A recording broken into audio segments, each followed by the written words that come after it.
All right, today's question is how can we balance rules and compassion when someone is struggling with something visible like illness or invisible like mental health?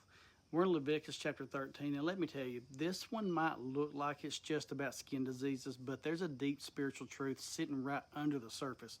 God's showing His people and us today how sin works like a disease. It starts small, but it spreads if you don't deal with it. So in Leviticus 13, it sins like leprosy. Spot it early, deal with it quickly. In verses 1 through 8, spotting the disease. He says if anyone has a swelling or a rash or discolored skin that might develop into a serious skin disease, that person has to be brought to Aaron the priest.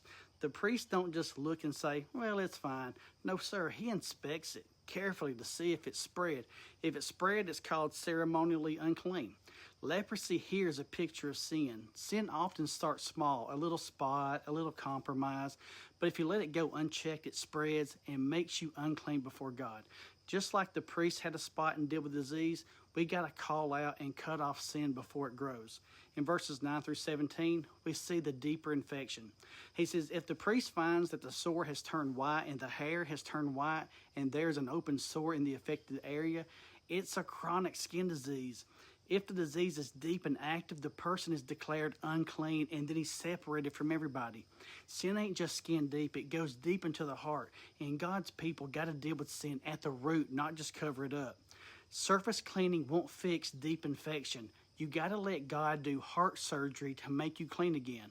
In verses 18 through 46, we see the rules about the burns, sores, and scalp disease. This part gets real detailed. So you've got boils, burns, sores on the head or chin, baldness with sores. It says those who suffer from serious skin disease must tear their clothing and leave their hair uncombed. They must cover their mouth and call out, unclean, unclean. And get this, as long as the serious disease lasts, they will be ceremonially unclean. They must live in isolation. Sin isolates. It separates us from God's presence, from God's people, from blessing and worship. This is serious stuff. God's showing us that we can't treat sin lightly. It brings separation and sorrow and shame. In verses 47 through 59, it says, even clothes can be diseased.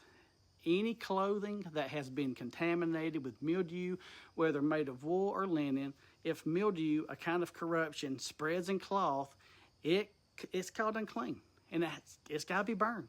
Sin don't just affect people. It can spread into your surroundings, your home, your relationships, even your workplace. God's saying don't tolerate even a little bit of corruption. Cut it out before it spreads. So what's Leviticus 13 teaching us? First, sin is like leprosy. It starts small, but it spreads and it defiles everything. Second, it separates us from God and from His people. Third, it must be identified early and dealt with completely, not covered up. Fourth, holiness requires watchfulness and cleansing even in the hidden places. And fifth, in the New Testament, Jesus touched the lepers and made them clean. He's the only one who can cleanse our sin too. God ain't just worried about what folks see. He's after the stuff below the surface, that bitterness that you've let fester. You spot it early, you deal with it.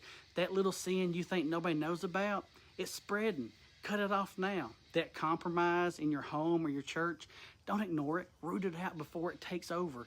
God causes people to be clean, not just outward, but in the heart, in the mind, and in your life. And thank God, Jesus still says to sinners today, I'm willing, be healed. So stay alert, stay clean, and stay close to Jesus, the great high priest, and keep reading your Bible, and don't be dumb.